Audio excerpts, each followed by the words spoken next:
We're with Bloomsburg University head women's soccer coach Paul Huckett. Paul is in his first season with the Huskies, coming over from the men's team as the head coach for this season. And Paul, up to this point, how are things going for the team? Things are going very well. Very pleased with the ladies. Pre-season was very good, and I think we're getting stronger and stronger every day. That's definitely evident within the team, and I can see that. So we're doing very well. It's very pleasing. Now, you made the transition again from the men's team over to the women's team, and from being an assistant to the head coach. How has that for you personally gone, that transition, you know, being the head man now? Right, it's gone very well. Fortunately, I got a chance to work with the women's team last year when Sandy Dixon was in charge, and did a couple of things with them, which exposed me to women's soccer, even though I've worked with women before. But the transition was good, mainly because Paul Payne, the head men's coach, provided the opportunity for me to do all aspects of the job, including the coaching, the compliance issues, NCAA recruiting. So I already had the experience in all of those areas. So the transition was simply just going from the men to the women, which in my eyes it's the same game. You use the same ball, it's the same field, so I coached them the same. So the transition was good. Now talk about this season a little bit. You've got some really good seniors, Katie Walchuk, a returning All-American.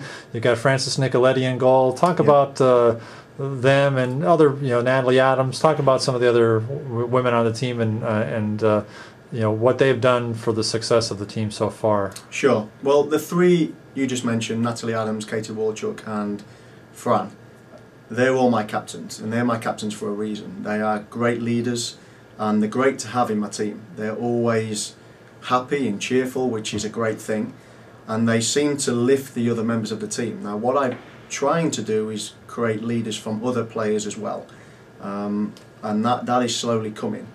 But the season so far is going well. We've had a couple of good results, and you know, we're a minute and 48 seconds away from doing something that no women's team has ever done, which has gone to Westchester and win.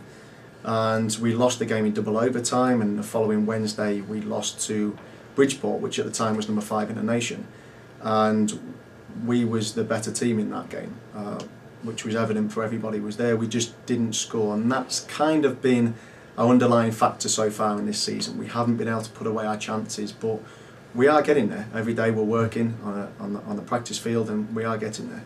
And of course, the big impact of the season so far has been the flooding that hit the Bloomsburg area. I know the women were very actively involved in helping with some of the cleanup.